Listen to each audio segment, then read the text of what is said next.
Chalo guys, ready? All of you. So now what we're gonna do is that we're gonna revise lean system and innovation, and after that we'll go for problems. Are you able to get me? Yes, all of you. If you're ready, we'll start.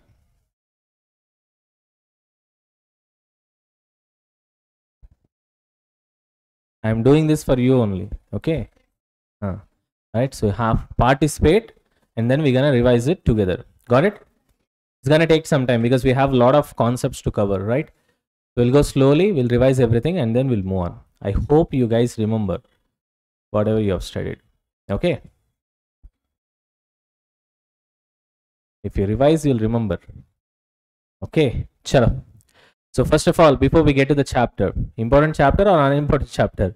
Important, right? Why? Because 10 marks on an average every attempt you'll get from this chapter. Okay.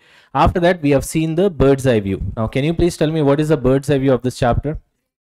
JIT. JIT, Kaizen costing, 5S, TPM, total productive maintenance, cellular manufacturing, Six Sigma, BPR, business process reengineering. So it's always good to remember what are all the topics we have in a particular chapter. Okay. After that, first we started with introduction to lean system. Okay. First, don't look into the notes. Just let's discuss. Lean system means what? It's all about waste minimization without sacrificing two things: productivity, quality. Right. And so first of all, we need to understand what is a waste. We need to understand that. What is a waste?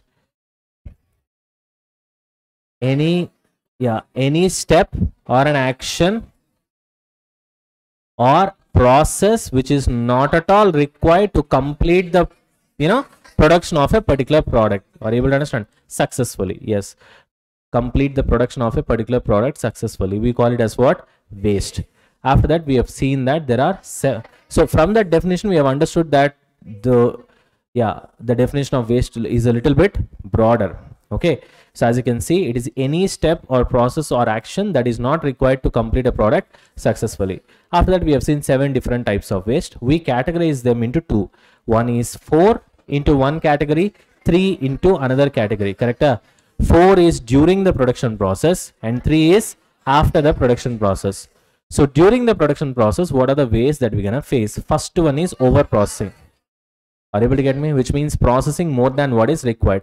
In other words, we can call it as non-value added activity, and you want to eliminate them, right? Generally, everybody wants to eliminate them. Okay. Next, motion. When I say motion, see, both of these are motions only. Motion waste. But this motion belongs to equipment and people. This motion belongs to product. Ultimately, whether it is equipment or it is people or it is product, when you are moving unnecessarily than what is required for the completion of successful product is a waste. So here under this motion, equipment and people have come. Under this transportation means unnecessary transportation of that product has come. So ultimately anything can move. Anything that moves unnecessarily is a waste. You got the point? Next, finally, waiting. So whenever there is difference in speeds of different machines, eventually what happens? One particular process can be faster, the other particular process can be slower. So therefore you will always find WIP stock before the slowest machine, which will be waiting, and that waiting is also what, Nana? Waste. WIP products waiting for next production step is a waste. So all these 4 happens during the production process, and there are 3 which happens after the production process. What are they? Overproduction. Overproduction means what? Producing more than what is required. Are you able to understand? Next, inventory. Having more inventory than what is required.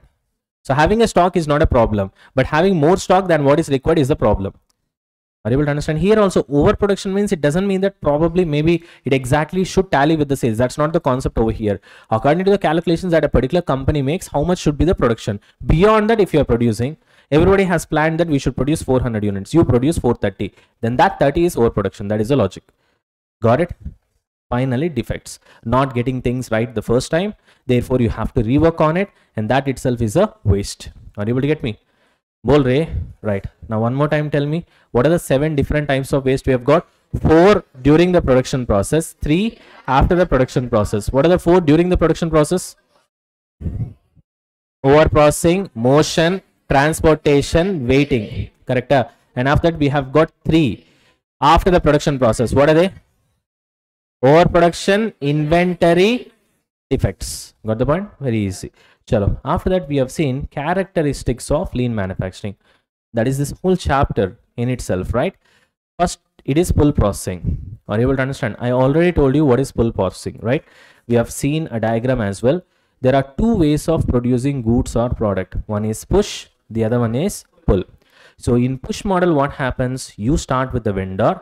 First of all, you will do your research and then you will try to figure out that you have ultimately came out with a particular product which you think that society will need. Are you able to understand? And after that, you will start, having forecast, that, okay, this much of advertisement, if I do, then these many units I can sell. If these many units I can sell, then this is what I have to manufacture, which means this is what the raw materials I have to buy from the vendor.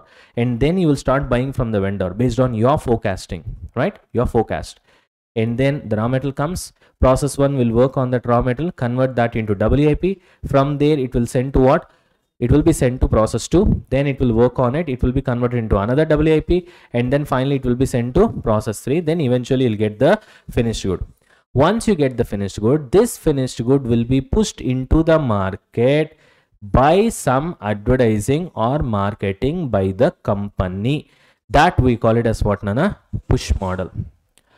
Because this guy pushes to this guy pushes to this guy pushes to the market, the finished good. That's why it is called push model. Got it? So pull model means basically you don't do anything right at the beginning. Instead, the customer comes and places the order. Say for example, in a showroom. From there, immediately once the order is placed, the last process or the division will assemble the small WIP stock that it has got, and immediately it will be delivered to the customer. And after that, what it will do, immediately it will remove the Kanban card over here. Once upon a time, this is what used to happen before the computerization, right? And that is a signal for this particular department, which is process 2 or machine 2, to assemble its output, which becomes the input for process 3 to immediately deliver. And then immediately it will remove this card, and that becomes a signal for P1, and P1 will immediately assemble its output and it will be delivered to P2. And then P1 will quote the order from what? Raw material, or P1 will order the raw material from the vendor. Are you able to get me? So this guy is actually pulling this guy. P3 is pulling P2, P2 is pulling P1, P1 is pulling from the vendor. That's why it is called as pull model. That's why it is called as pull model. Are you able to get me?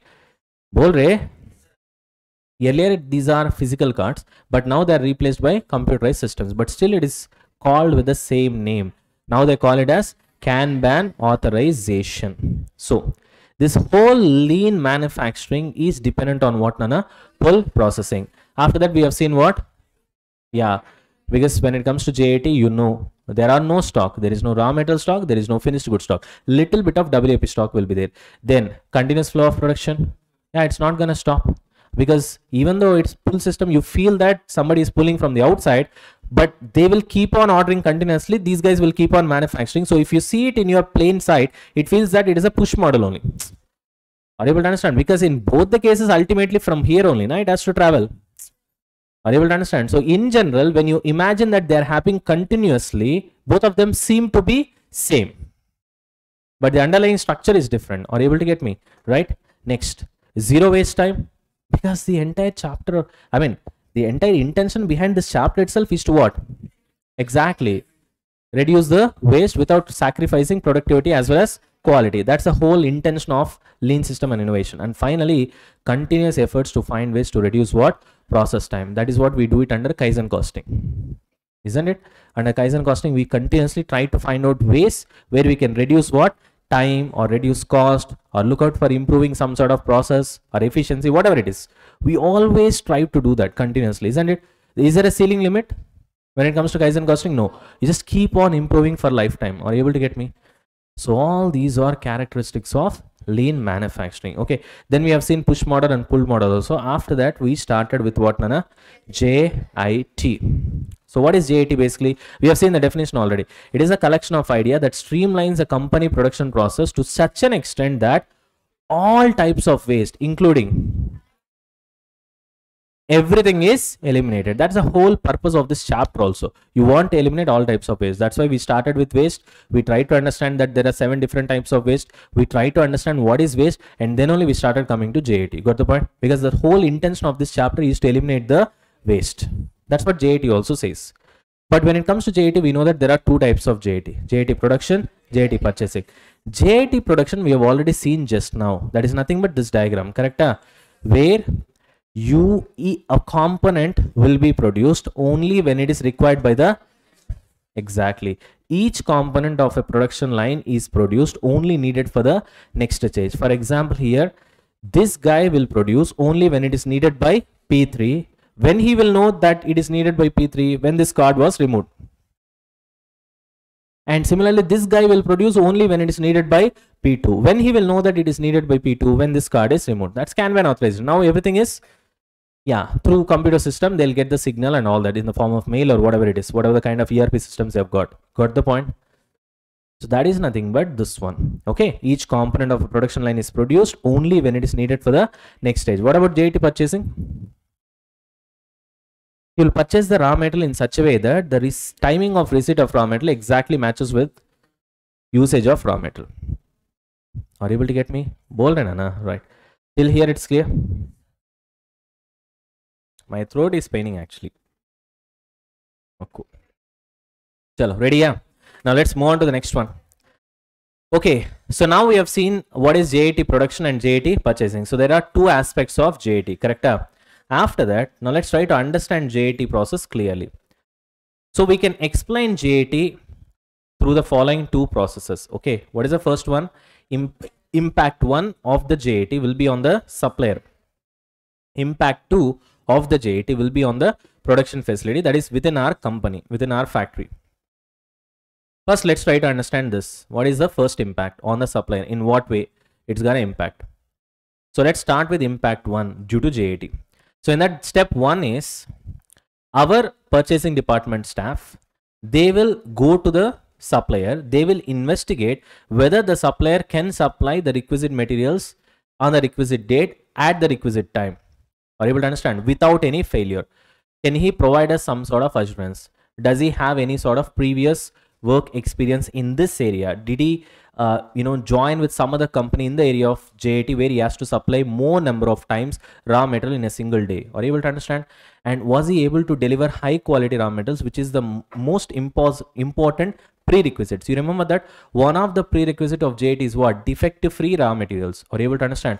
So whether he can do all these things, that will be verified by our purchasing department staff. Are you able to get me? Yes. Once that is done, then our engineering staff will visit the supplier factory and then they will evaluate how is his production process, what is the quality of his output. If it is of desired quality, it's fine. If it is not of desired quality, then what they will do? They will assist them to enhance their quality better, because our quality of, our output quality depends upon the raw material input quality which we get from the supplier. Therefore, our engineering staff will go there and they will also provide some assistance. What assistance? Engineering assistance to increase the standard of raw material, because quality of raw material is better, then the quality of the finished goods also will be better.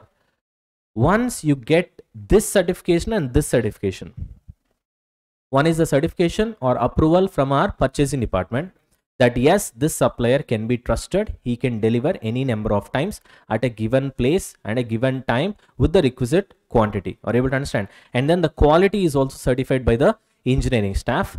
Then what we'll do, company now will go with the agreement with the supplier, and then they will install a system that automatically notifies supplier the time, date and place on which the raw material is needed, which is nothing but EDI, where in our company, in our factory, whichever machine, whichever production floor it is in, what components does it need, on what time, what date, how many, single component, multiple components, everything will be updated to the supplier on real time basis. Are you able to understand? Through EDI. EDI is nothing but electronic data interchange.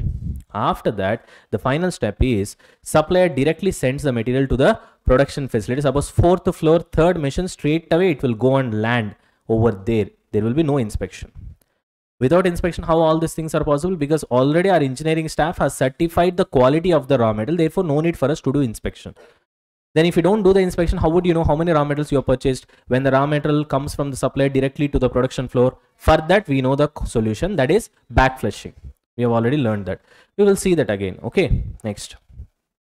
For this to happen, most important thing is the location of the supplier must be nearer to the production facility, because he has to supply many number of times in a single day. So this is the first impact. Are you able to get me? And the second impact is on production facility. So let's have a look into that. Now, in that we have seen that generally manufacturing companies will have this worry of setup cost. Setup cost will generally be heavy. So they want to reduce the setup cost. For that, generally what they'll do, they'll go for long production run. So long production runs means what, Nana? For example, suppose your output is 1000 units and your production run is 100 units, which means once you start the machine, it will manufacture 100 units. After that, it will stop. And then again, you need to set it up for another run. And that is called, we call it as what, setup time. And then it will run for another 100 units, then it will stop, and then you need to set it up, then it will run for another 100 units, it will stop.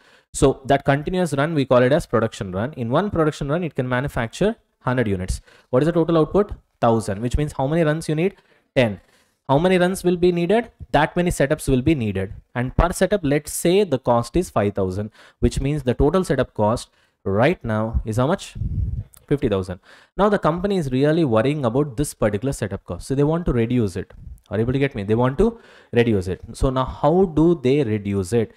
They reduce the setup cost by going for long production run. So what do you mean by long production run? More units per production run. Instead of 100 units per run, they go for 200 units per run. In that case, instead of 10 runs, they need only 5 runs. Anyway, per setup, the cost will remain constant. So it's going to be 5,000. So instead of 50,000, it's going to be what? 25,000. This way we reduce the setup cost, but this has got a problem. How many problems? 3 problems. Very good. So problems due to long production run. First problem is too many products are made too frequently, therefore it might lead to product obsolescence, and that will be a waste, right? Too much inventory means too much carrying cost. Earlier I was having 100, now I'm having 200. Obviously more inventory carrying cost, then more defective products. Are you able to understand why? Because if the downstream machine operator, that is the next machine, downstream machine operator, unless he comes and works on the output of the upstream machine operator, how will you know how many defects you have made? Are you able to get me? Yeah, that is one thing. Here the problem is, instead of 100, because of the long production run, now you are manufacturing 200. So when you are manufacturing 200, automatically the defects will be more. Proportionately it will increase, obviously, isn't it? And then before you get communication from the downstream machine downstream machine operator after working through the pile of WIP stock and then communicating you that there has been a defect, you would have again manufactured another 200, correct? Instead of 100. So therefore defects also will be more, since problem is not identified until more units are manufactured. Earlier it used to be 100 by the time you identify the problem. Now it's going to be 200 by the time you identify the problem. So now all these problems has to be solved, but at the same time our target of reducing the setup cost also should happen. Therefore we found the solution as per JIT. What is the solution, Anna? Videotape setup. As per videotape, basically what happens, a recorded videotape of setup work by workers will be examined by industrial engineers and machine users, spotting errors and gradually eliminating unnecessary steps. Optimum setup time can be achieved after a good number of iterations. So what they do, basically they ask you to work and they sit, they record each and every aspect of the work, and after that what they will do, they will analyze each and every steps through repeated iterations, which means doing the same thing again and again, and all the unnecessary steps will be what? Eliminated. So in real life, setup time as high as 90 minutes has been brought down to 15 minutes also. In real life that has happened. Now it's surprising to hear, but that's how it has happened. Okay. So if you can do this videotape setup, then eventually what happens? Your setup time reduces. Say for example, because your setup cost is proportionate with the setup time, right? So greater the time you take to set it up, greater will be the setup cost. Are you able to get me? Yes. Earlier, let's say you are taking 1 hour and your setup cost is 5,000 per setup. Now, because of the videotape, suppose if you are able to do the same in 30 minutes, then for 30 minutes only the setup cost will be there, which can be what? Exactly. Are you able to understand? Which can be half. For 1 hour, it is 5,000. So 30 minutes, it can be 2,500, which means now, even though there are 10 production runs and 10 setups, but the cost will be 10 into 2,500. It's going to be how much? 25,000 only. So you did not compromise on anything else. You kept the production run small. Still, it is 100 units, but your cost has got reduced. So these 3 problems are solved right now. Correct? Because of videotape. But videotape creates another problem. So what is that particular problem? Yeah, because of the videotape, you have reduced your setup time. So therefore, that particular machine whose setup time has got reduced, it will become faster and the other machines will eventually become slower. So therefore, ultimately, because of the difference in operating speeds of these machines, what will happen? The WIP inventory will get piled up before the slowest machine. And once WIP inventory or stock gets piled up, it creates 2 problems. One is, first of all, having a stock itself is a problem because you need to have carrying cost. You need to incur carrying cost, right? Other thing is what, Nana? Too many WIP stock will be manufactured.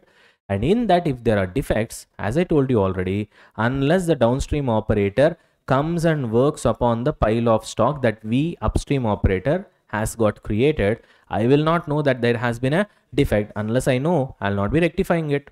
Are you able to understand? So by the time he works through this, I would have created even more number of units, because still now I don't know that I've created what? Defects. And that's a big loss for the company. Defects is a loss, isn't it? Yeah. Now again, this problem can be solved in 2 ways. 1, Kanban authorization. 2, cellular manufacturing. Kanban authorization, I already told you how to do that. Very simple. Yeah.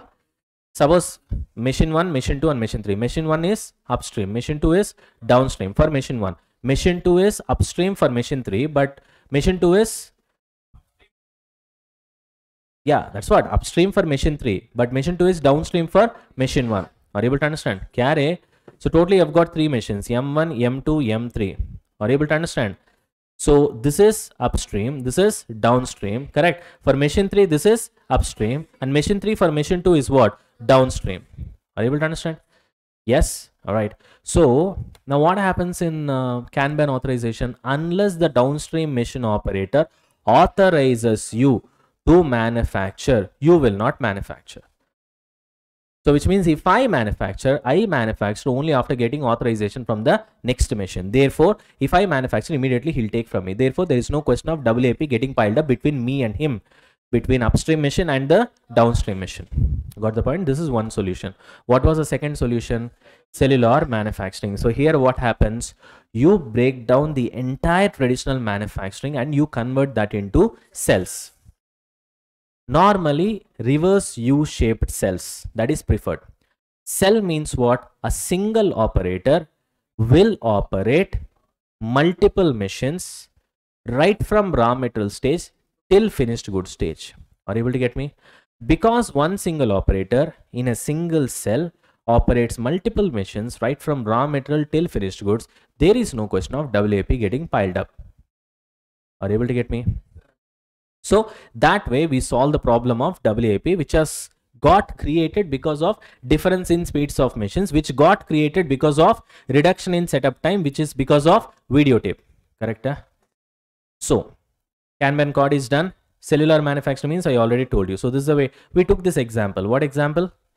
Bread jam example. And with that example, I clearly explained you. Like for example, this is the cell and you have the bread over here. You have the toaster, you have the cutting, and you have the jam. So ultimately our product is bread jam.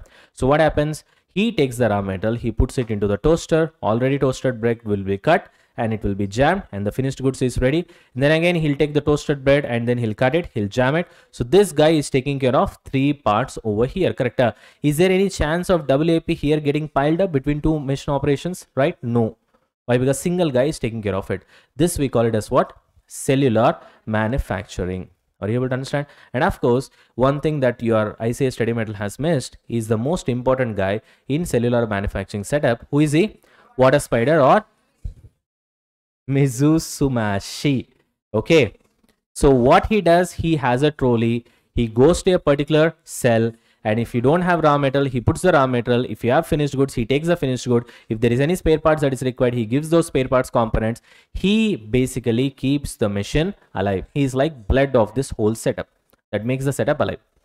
So what are the advantages of cellular manufacturing? No need of big machines. Like in the case of traditional manufacturing, you just need what? Small machines. So there is no need of investment. Also, small machines can easily be ready for customization. So you can customize and do some different products.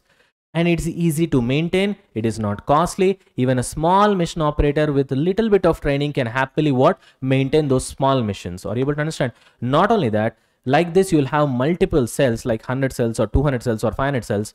So if you have seasons or unseasons, you can easily switch off some 500 cells. You need not keep them operational. You can only operate 50% of the cells and still you can work. There's a lot of flexibility involved. That's why cellular manufacturing is the next big thing in manufacturing in the world. Got the point? Bol rahe? All right. So we are done with that as well. Then after that, we have seen some important points for cellular manufacturing. Benefits due to cellular manufacturing. There is no inventory buildup, obviously, because only one guy takes care of everything. Where is the question of WAP getting piled up? Next, since one operator is responsible for all the machines, responsibility towards quality increases because he is more excited, he is more committed now, right? Defective output can be identified easily because he can easily see, right? Because he is the one who is taking care of everything. And because the machines are very small, it's easy to maintain. Since machines are small, it is easy to customize them as well. That's what we are talking about, reconfiguration over here, so that you can make a little bit of different products.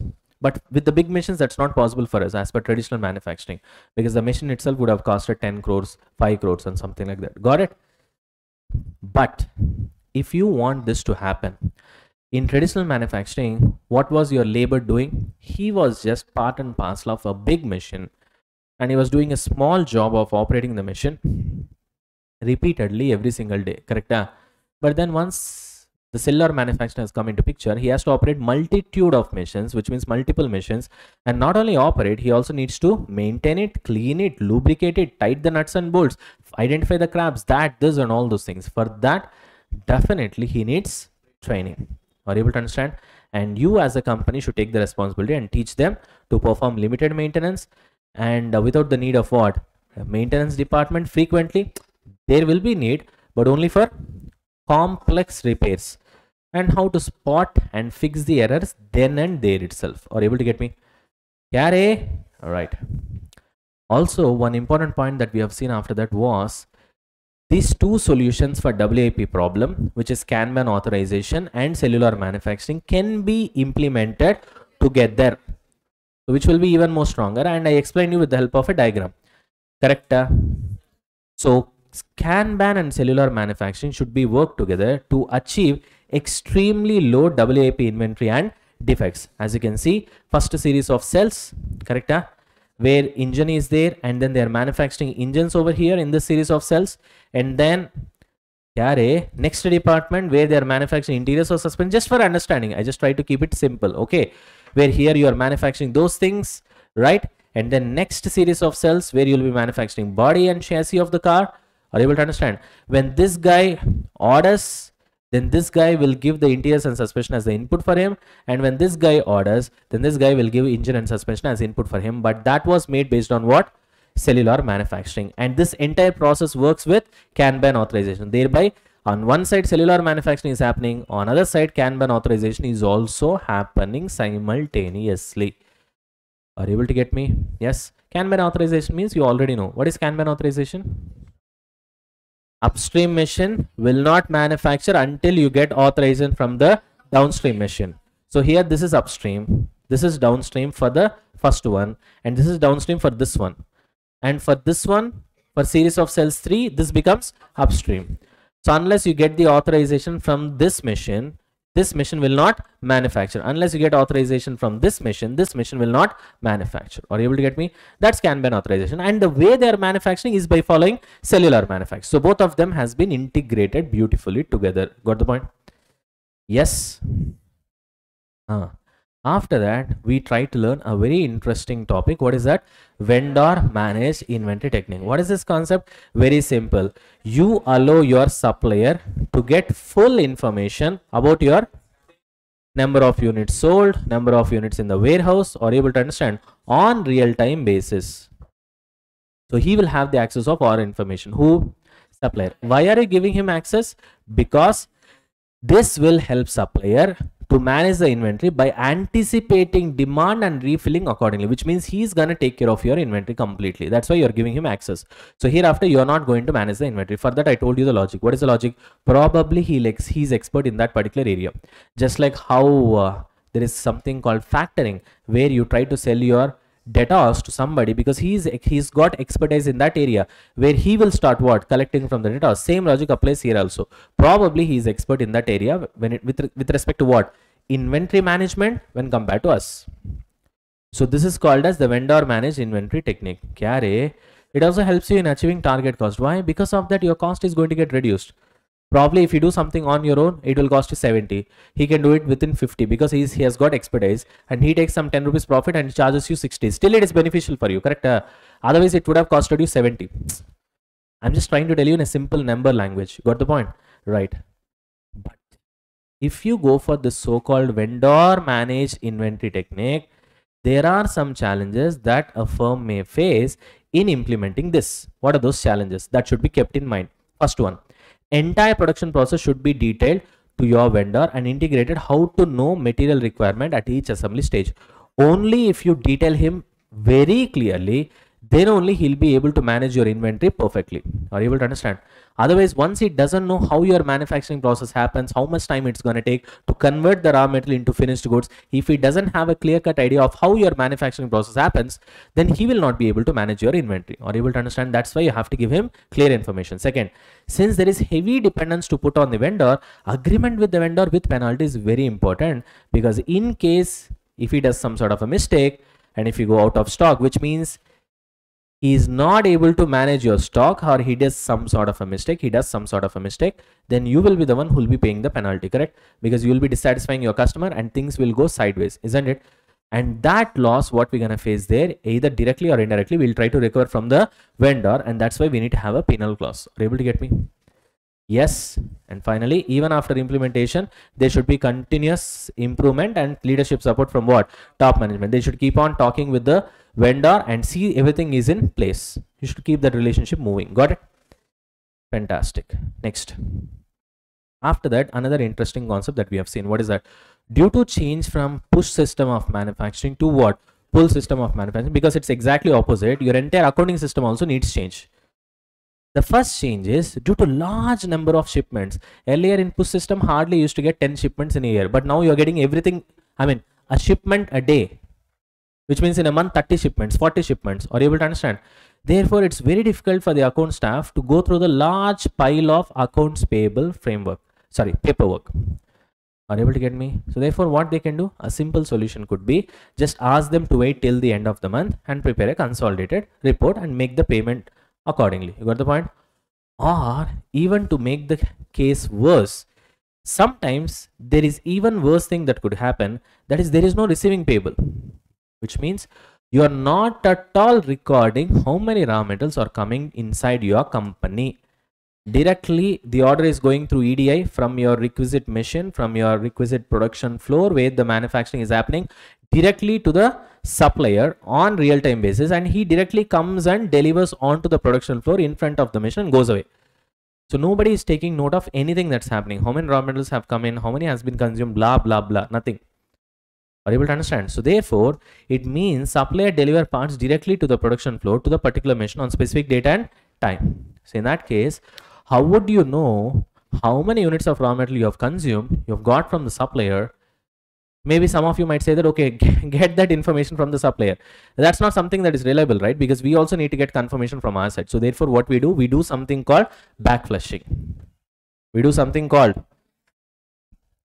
Now the next question is, what do you mean by backflushing? Well, the answer is very simple.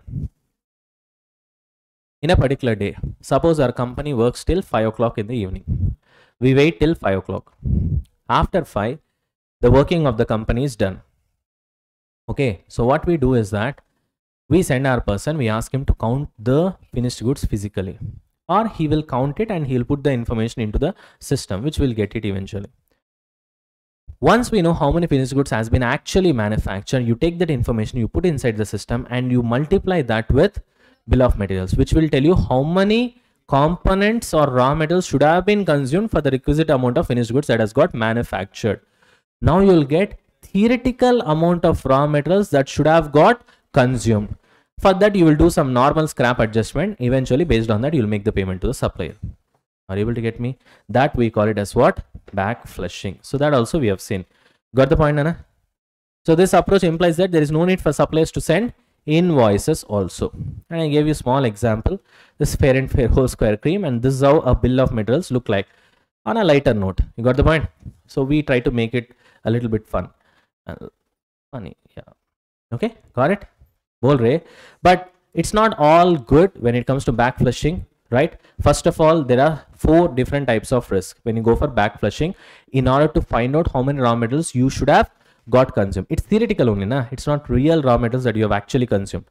The first problem is your production can be inaccurate. Then automatically everything will be inaccurate. Second problem is scrap sometimes can be abnormal. You would have made adjustment for normal scrap, but not for abnormal scrap. Then inventory accuracy can be a problem as well. So you may not count properly, right? Lot tracing also can be a problem. Suppose your finished good has got some sort of a problem, then you don't know from which raw material lot it has led to the problem, presuming that your manufacturing process is correct. So that only problem is with the raw material received from the supplier, and tracing back that raw material where something wrong has happened will become impossible because of this setup. Are you able to understand? Yes. That's it. After that, we have seen what? Features of JAT. Features of JAT means, we know material handling cost is reduced. Why? All the materials are handled by the supplier, right? Labor idle time gets reduced. Why? Because now your employees are trained to even operate and maintain the machine. Thereby, they are doing maintenance, operations, everything. As a result, probability of machine breakdowns have got reduced, which means machines are not frequently breaking down. When there is no breakdown, there is no idle time for the labor, because they will not sit idle. They will always keep working, correct? Therefore, labor idle time also gets reduced. Eliminate defects ASAP. That I told you. Because of the pull system, definitely we need to eliminate defects as soon as possible. And you also know that one of the prerequisite of JAT is what, Nana? TQM. So automatically defects will go away.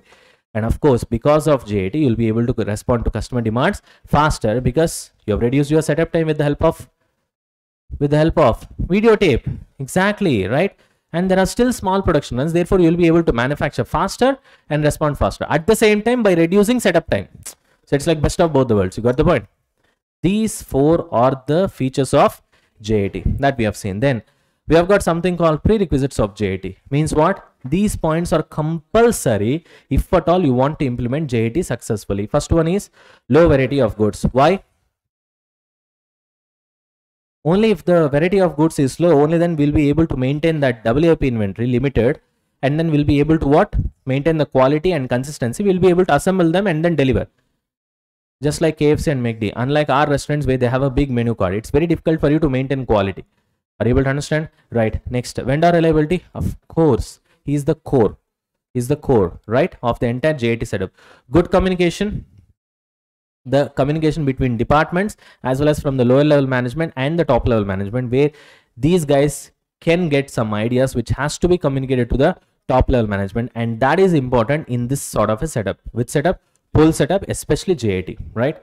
Demand stability. JAT can be successfully implemented only if your demand is stable. If you have a fluctuating kind of demand, because we are running on no inventory model, it's impossible for us to, match with those high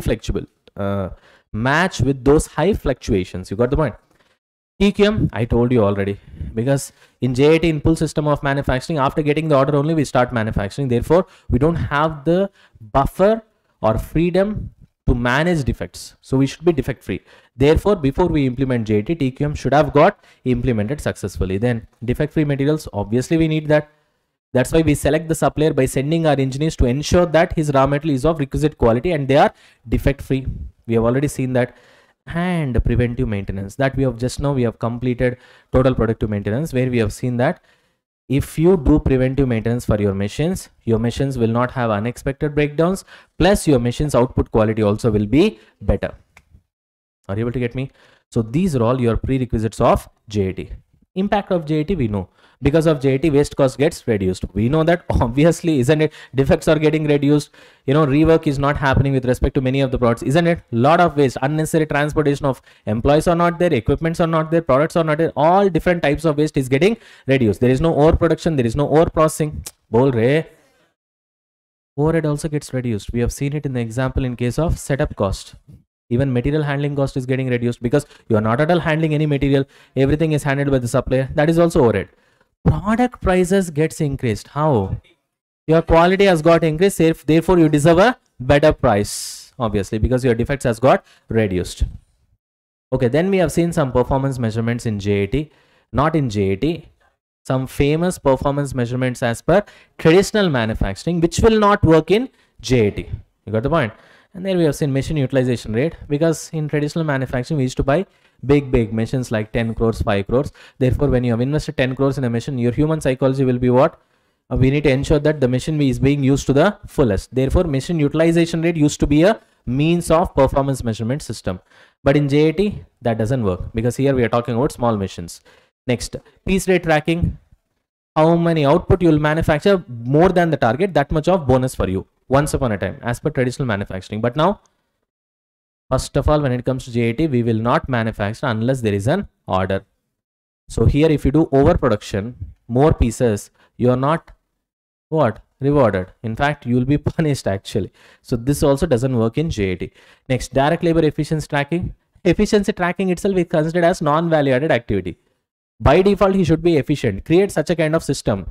Give him some incentives such that even if you don't track him, still he'll work efficiently. You keep some incentives, automatically he'll work. There will be motivation. Yes. After that, we have seen performance measurement in a JAT. How to measure whether JAT has been implemented successfully or not. The performance measurement is good. First one is turnover should have got increased. Setup time should have got reduced. Customer service should have got better, because now we are responding faster. Customer complaint should have got reduced because there are no defects, there are no problems, quality has got improved. Ideas generated should be more from the lower level of the management. Scrap should have got reduced because we know waste will get reduced. Cost of quality would have got increased, because obviously you're improving the quality, right? Obviously cost of quality will increase because quality is not free. Yes, all of you, right? Finally, we have seen some advantages and disadvantages due to JAT. So the plus points are savings in insurance, because now you will take insurance of what? No stock, no insurance. No stock, no need of warehouse. No stock, no need of inspection. And your working capital gets reduced. Minus points. No stock, there is a chance of stock out. So because of that, you lose some contribution because you have lost an opportunity to sell. And sometimes what happens, because in JAT, depending upon the demand, you'll start manufacturing. Sometimes your demand can be greater than your production capacity. In that case, you need to work overtime and then satisfy the demand, where you have to pay 50% extra at least. And that's a negative point. That's a cost. And of course, increased procurement cost, because in JAT, you're going to order more number of times. Earlier, let's say it's going to be 10 orders. Now you're ordering hundreds of times. Yes.